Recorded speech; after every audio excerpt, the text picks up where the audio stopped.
सुबह शहर का ऑफिसर और हवलदार भी अपना जहाज लेकर टापू पर जाते हैं और वहां जाकर देखते हैं।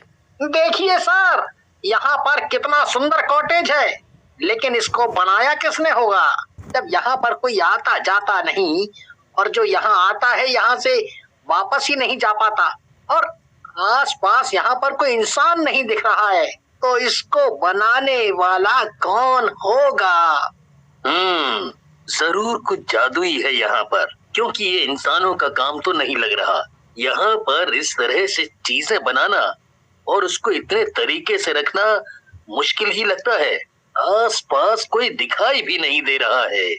जी सर, हमें यहाँ रुकना पड़ेगा, तभी हमें कुछ आइडिया हो पाएगा कि यहाँ चल क्या रहा है।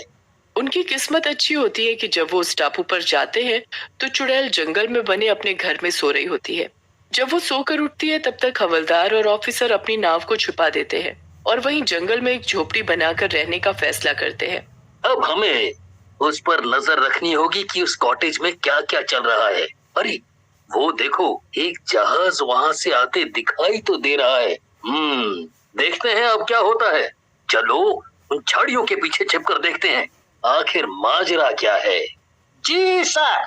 जैसे ही वो जहाज कॉटेज के पास में आता है तो उस कॉटेज में से एक सुंदर सी औरत निकलकर बाहर आती है। तुमने देखा, हमने जब कॉटेज में देखा था तो वहाँ कोई नहीं था, तो अचानक से औरत कॉटेज से कहाँ से निकल कर आ रही है, और वो भी इतनी तैयार होकर। हमने तो बाथरूम भी देखा था ना, और यहाँ तो दूसरी कोई जगह भी नहीं है, तो ये कहाँ से आ गई समझ नहीं आ रहा। वो उस औरत को आते हुए लोगों से बात करते हुए देखते हैं। फिर उनका जहाज वहीं खड़ा होता है। थोड़ी देर होने के बाद जहाज वहां से चला जाता है और देखते हैं वो 6 लोग जो ग्रुप कॉटेज में डांस कर रहे हैं और वहां के मैनेजर ने म्यूजिक चलाया हुआ है। देखो, यहाँ तो पार्टी हो रही है, कहीं हम गलत तो नहीं आ गए? क्या पता लोग पार्टी करके यहाँ से चले जाते हों। नहीं सर, यहाँ से जाने का सिर्फ एक ही रास्ता है। जब आपके पास नाव हो, लेकिन नाव तो चली गई, तो वो वापस कैसे जा सकते हैं? यहाँ तो नेटवर्क भी नहीं है जिससे वो किसी को कॉल करके बुलाएं।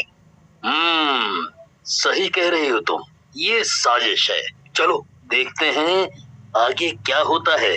वो जाकर देखते हैं कि सबके सब ड्रिंक पी रहे हैं और सोते चले जा रहे हैं। वो औरत एक एक करके सबको उनके रूम में पहुंचा रही है और रात होते ही वो औरत चुड़ैल के रूप में बदल गई। ऑफिसर डर गया और उसने हवलदार को कहा। वो दोनों जल्दी से उस टापू से निकलकर शहर पहुंचते हैं और बाकी लोगों को ये सब बातें बताते हैं। हवलदार जाकर हेलीकॉप्टर लेकर आता है और फिर वो उस टापू की तरफ चल देते हैं। ऑफिसर वहां गेस्ट बनने का नाटक करने का फैसला करता है और अपनी एक टीम भी तैयार कर लेता है। बस हवलदार हेलीकॉप्टर में रह जाता है और बाकी सब उस टापू पर पहुंचते हैं। वेलकम सर, आपका स्वागत है। इतनी अच्छी बन के खड़ी है, कोई बोल ही नहीं सकता ये चुड़ैल है। हाँ, हमें एक रात यहाँ रुकना है, क्योंकि मौसम का कोई भरोसा नहीं। हम सुबह निकलेंगे यहाँ से, तो रात के लिए रूम मिल सकते हैं?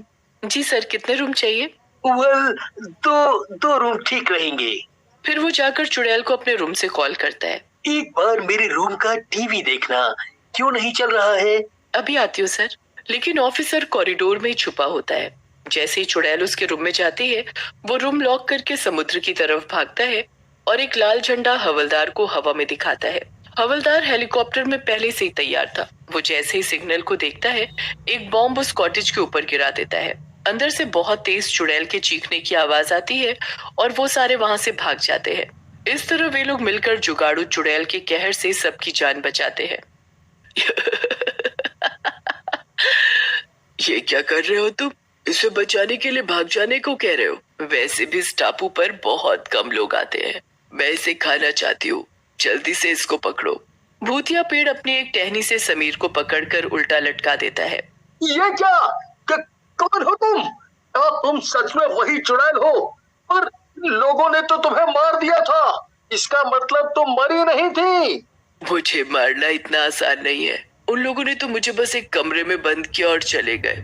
बम गिरने से पहले ही मैं वहां से बाहर निकल आई थी और मैंने अपनी ताकत बढ़ाकर इसे एक भूतिया टापू बना दिया। इसकी हर एक चीज अब मेरी गुलाम है और मेरे लिए इंसानों को पकड़ती है। यहाँ पर जो एक बार आ गया वो वापस नहीं जाता। चुड़ैल समीर को मारकर खा जाती है। समीर के चीखने की आवाजें नाविक तक भी पहुंचती है। समीर सर, क्या आप ठीक हैं? कोई जवाब न आने पर नाविक अपनी नाव लेकर भाग जाता है और रोहन से मिलता है। रोहन सर, समीर सर वापस नहीं आए, बस उनकी चीखें ही बाहर तक आई।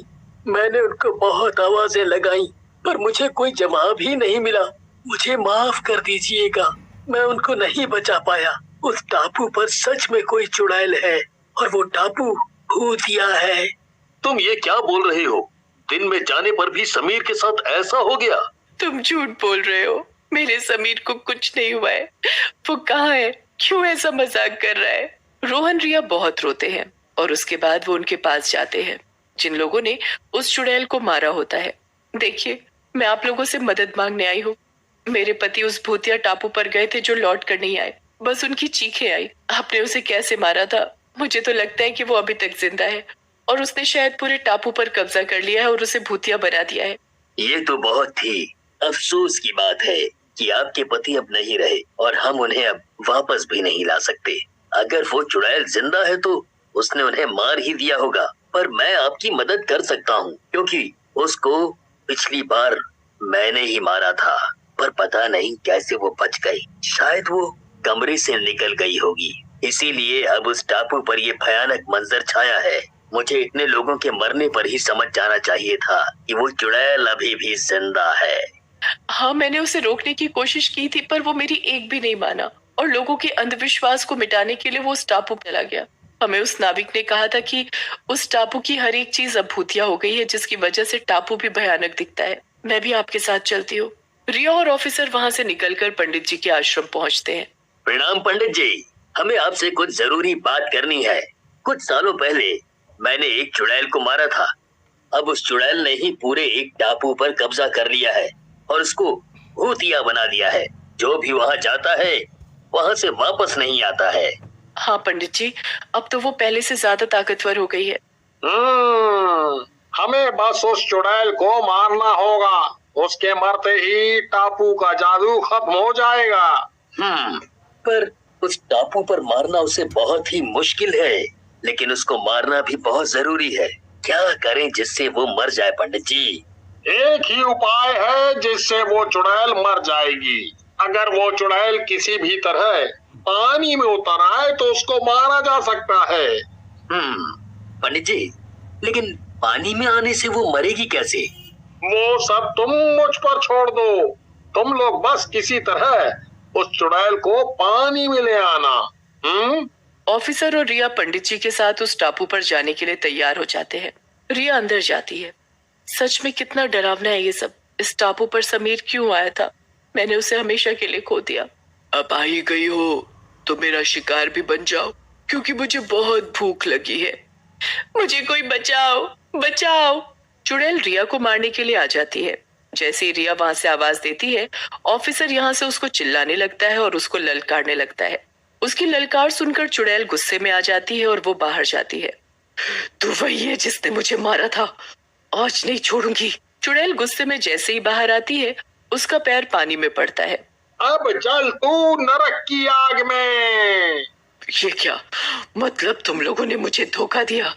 तुम लोग मुझे पानी तक ले आए और मुझ पर मंत्र मारा। मैं तुम्हें नहीं छोड़ूंगी। तभी चुड़ैल पंडित का मंत्र सुनकर राख बन जाती है और पानी में बह जाती है और वो टापू चुड़ैल की माया से मुक्त हो जाता है।